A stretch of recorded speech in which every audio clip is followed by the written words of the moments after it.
So hi everyone, thanks for joining us on today's podcast.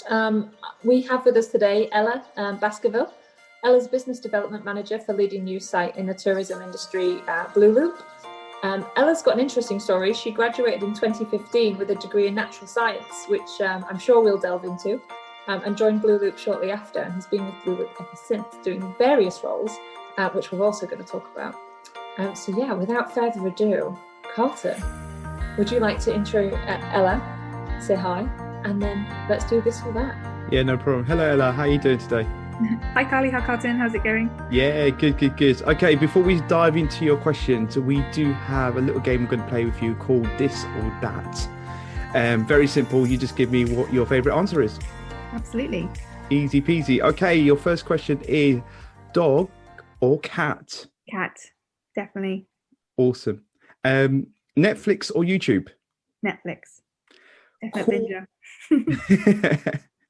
binger. Toast or eggs? Eggs, weirdly. Cardio or weights? Neither. I was gonna say. No problem. Ice cream cone or snow cone? Ice cream cone. So whilst you're walking, music or podcasts? Music. Okay, and the last one is pop or indie? Pop. All the time. Awesome. That's the question for today. Excellent. I'm going to have to say it because every time you say it, Carlton, you say Netflix or YouTube. In my head, you say Netflix or chill every time. Oh, I just can't hear anything else, you know. It's a terrible affliction, but there you go. I might just change it to Netflix and chill. Remember, easier. Oh dear. Ella, so thank you for joining us. It's a great pleasure to see you. So we've obviously got lots of questions around sort of where you got from natural science to tourism journalism, essentially.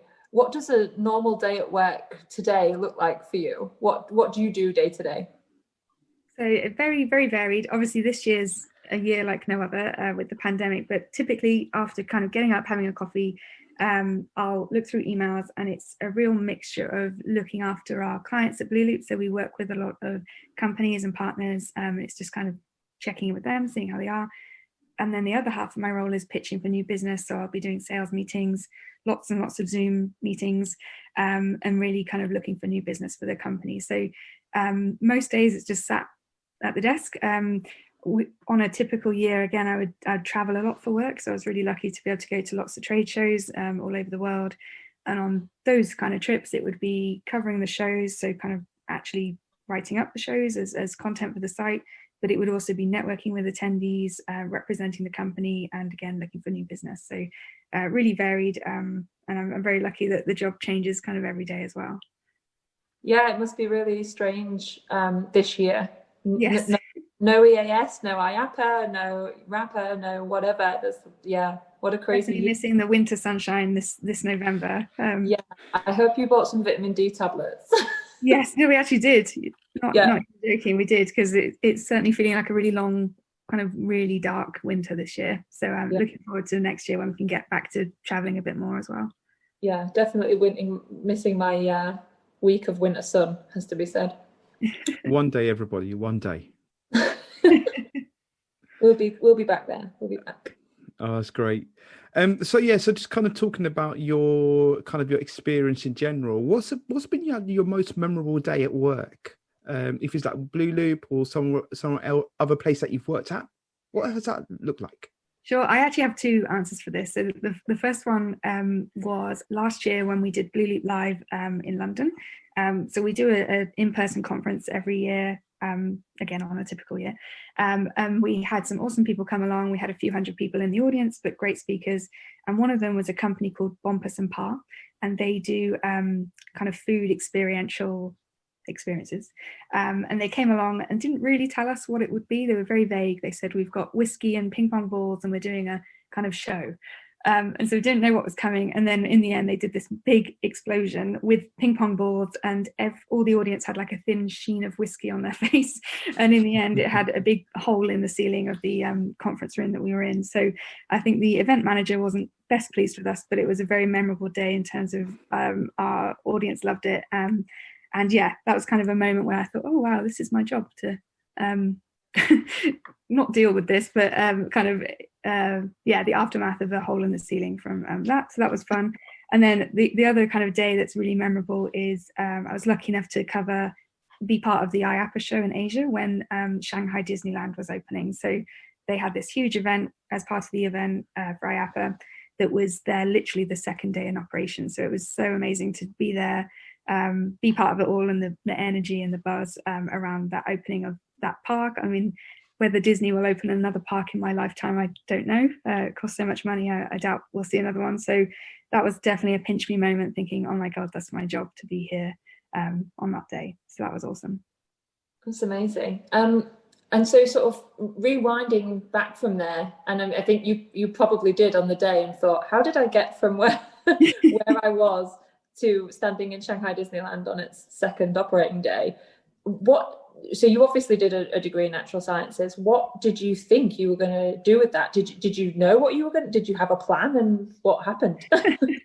Yeah, what happened? I didn't really have a plan. I think that's, I did have a really convoluted way into getting into the industry. And I think even before natural science, when I was at school, I actually wanted to be a doctor, and I did everything that I needed to do. I did all the work experience, and I did all of the extra exams and everything to go down that path. And then on results day, I got in to Exeter, and I actually turned it down. And I know not many people probably do that, but I just had really a bit of a change of heart, and I kind of knew in my heart it was like now or never to kind of leave that kind of years and years of study and kind of, I guess, like responsibility. And I just knew it wasn't what I wanted to do. And you have to like really want it, don't you, to be a doctor?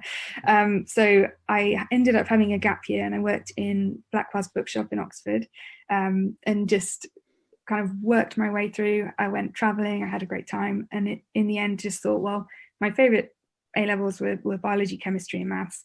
So natural science was kind of the progression of that, to carry them on and just keep learning. And so that's what it was. The degree had a really varied mixture of, it was really hard things like organic chemistry and physical chemistry that were really testing for me, and then biology and maths and business. And in the end, I enjoyed the business degree courses the best out of all of that, and that was kind of one of 5. So I was kind of looking for ways to not do science in a way, like to do more kind of vocational stuff. So my year out, as part of my degree, we had a year in industry, and I worked for for the Science and Technology Facilities Council in Oxfordshire in a marketing role. So it was all about kind of these businesses that were using science and how they were kind of spinning them to promote them and then ultimately make money from those kind of seed companies. And so that was really interesting. And then it was literally on a lunch break at that job that I Googled theme park internship, because I just thought, when everyone else around me was looking at kind of PwC and all these kind of accounting firms to go on and do graduate schemes, and I just thought, like, I don't want to do that either. I'm not passionate about any of that. And what I was passionate about was theme parks, and I kind of thought there must be an industry around it. And I think from like an outsider's point of view, you only really see like the Merlin graduate scheme or something. You don't really see much else. But we'd grown up with theme parks. We'd gone to Disney World as children, and then we were lucky enough to go to California Disney, and then all of the local California parks, which we loved. So I just wanted to get into that somehow, and I Googled it, and the first hit was IAAPA's ambassador program, and I hadn't heard of IAAPA before. I didn't know what it was, so it was kind of like consuming their website and learning what they were doing. And yeah, I came across this internship, and what it was is you go and work for the trade show in Orlando. You're the people in the t-shirts, you help out with the show, and you take tickets, you scan things, you help with the sessions and the bus loading. And yeah, I got in, and I think I was only the first English person to do it. And it was fantastic. We just had such an insight into the industry. It really opened my eyes, and I just thought, wow, there are so many people, like companies exhibiting, so there's so much money in it, but also, there's, I think it's 40,000 people or however many people are there. It was just, completely eye-opening. And I met some of my best friends during that week at the show, all like-minded young people, and I loved it. And so I came back, finished the degree at Bath, and graduated.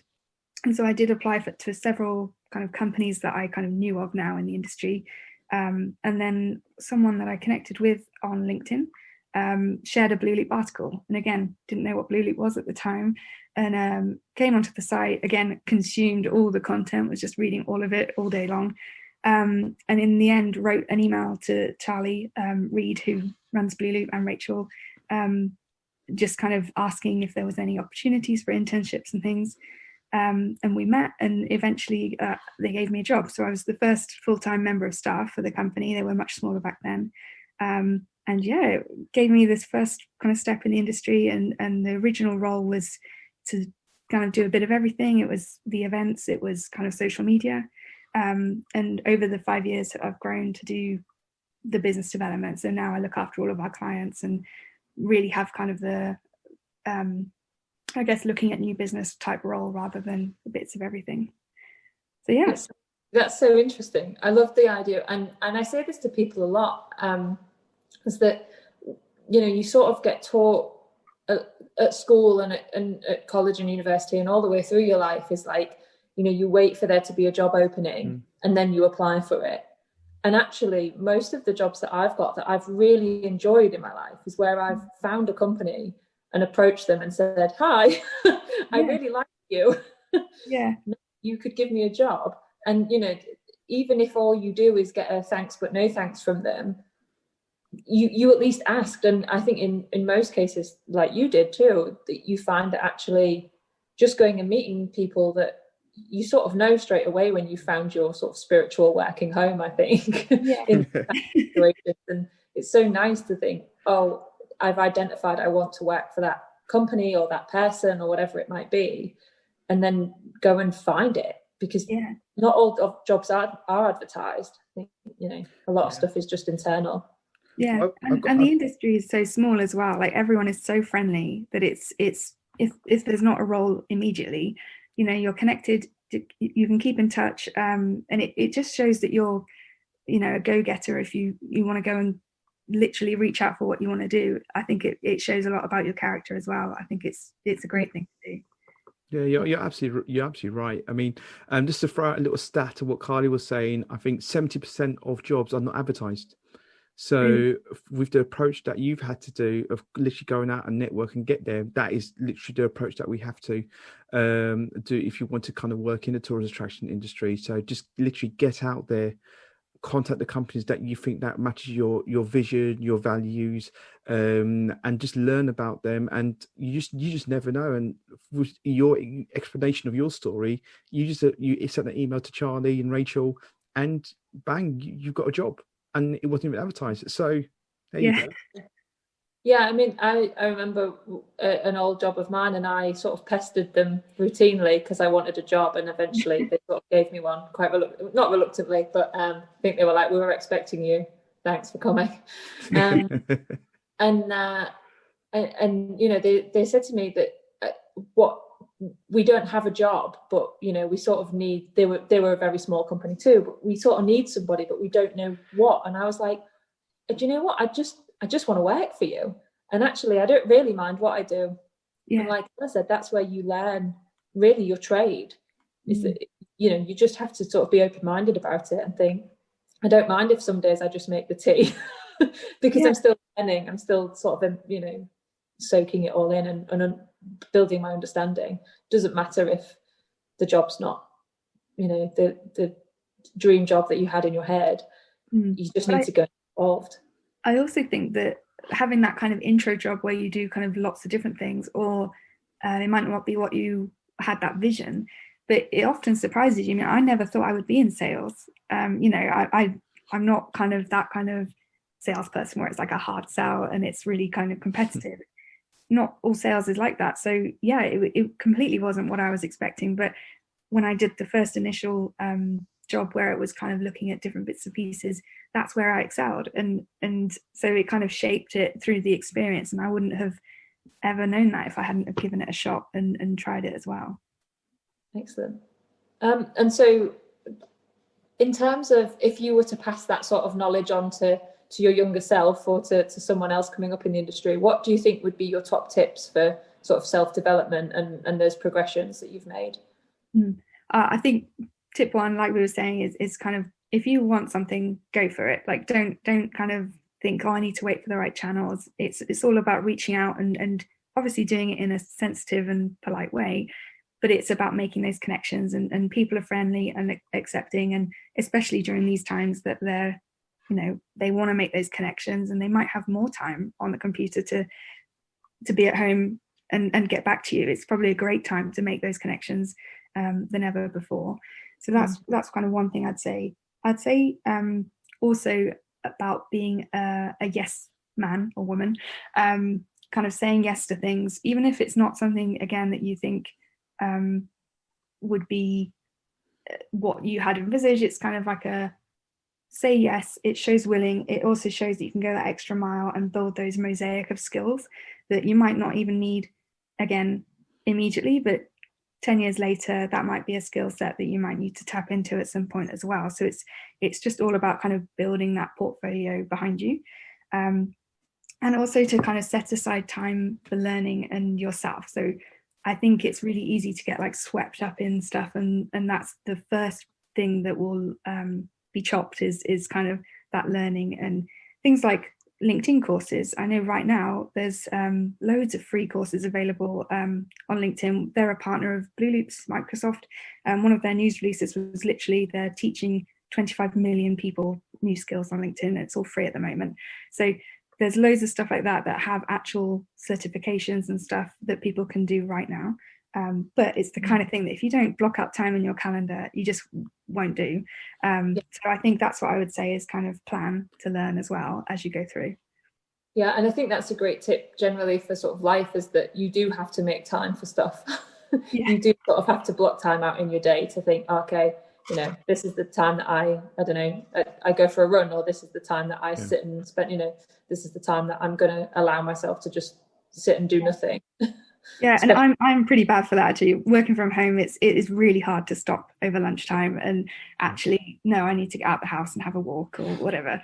So that's, yeah, I'd wish I'd been better at that throughout the last 5 years as well. I'm still working on that.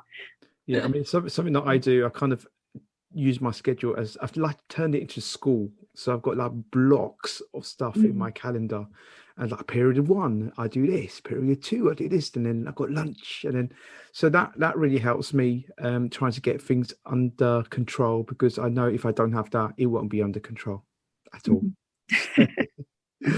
So talking about your skills that you mentioned a little bit earlier, what sort of skills do you think is important for people to kind of start developing so they can get into the industry?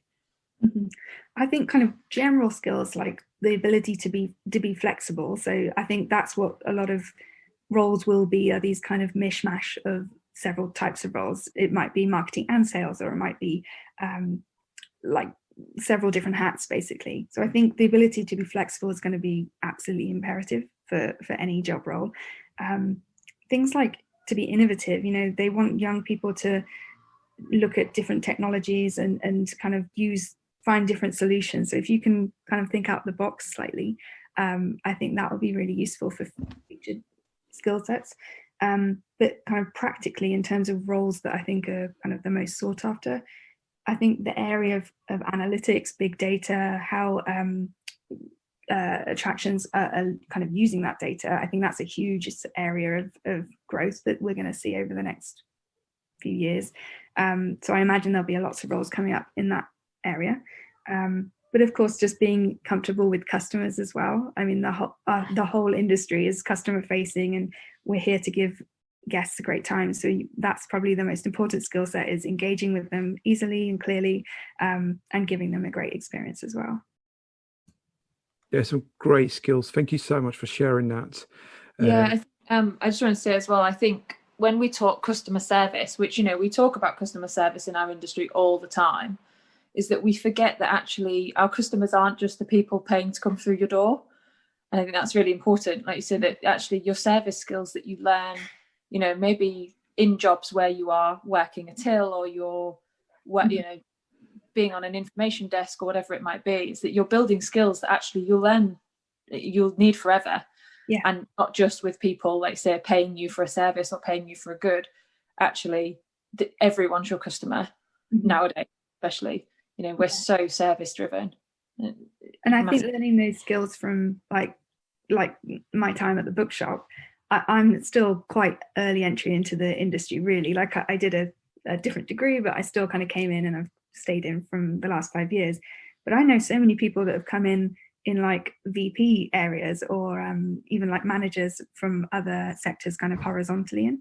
And so it's all of the skills that you learn in whatever job you are is applicable to the tourism and attractions industry. And whether you come in later on in life or you know what you want to do and you've come in from the bottom, it's all useful, whatever you learn in whatever job. Yeah, and I think this year when people are having, maybe their careers aren't quite going the way they would expecting, everyone's sort of having a bit of a weird career break with, sort of, whether that's because people are working from home or whatever, is that to remember that you do build skills wherever you are. And that if you're not doing a job that's in tourism straight out of your degree, that's not a trauma, that's fine. You still be building skills if you decide that you want to pursue something different in the future. Mm-hmm. Yeah, also in the tourist attraction industry, there's so many different types of jobs as well. So regardless of what you've done in the past, there's a high chance you'll be able to use that skill set in the industry. So I wouldn't worry too much if you come from finance or you're coming from engineering or something. You'll still be able to use those skill sets in the industry on there. So yeah, great advice. Thank you so much. Excellent. And so the last question, I guess, for today is what was the best career advice you've ever received, Ella? What have you been taught or learned in your time that's really... I think the best advice came from my dad, who said very early on that he said you won't be able to reap any benefits if you stay in your comfort zone. And so I've always kind of taken that to heart. Think every time something's felt a bit like scary or new or just completely not what I would normally go for, and just thinking, well, the only way you can better yourself is if you do things that you don't normally do. You're putting yourself out there, and often you'll succeed because you'll try your best, and you need to learn new things by doing new opportunities. But you won't get anywhere unless you scare yourself, basically. I love that. That's great advice. I think a lot of us spend a lot of time in our comfort zone. It's very easy to stay there, but it's, you want to progress and you want to develop on the ladder, but also kind of your own skill set, and you won't get there unless you step out. Excellent. That's great. Well, thank you so much for taking the time to speak to us today.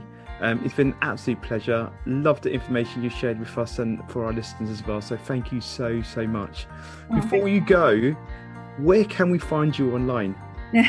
You can find so everything about Blue Loop is Blue Loop, which is www.blueloop.com. But you can always drop me an email at ella.baskerville@blueloop.com as well. We're all over social media as well. Pick a channel and we're there. Awesome. Ella, thank you so much for today. Brilliant information. And if you want to get in contact with Ella, please drop her a line. She'll be more than welcome to help you out. Thanks for having me. No, thanks. It's been a real pleasure. Thanks, Ella. Cheers.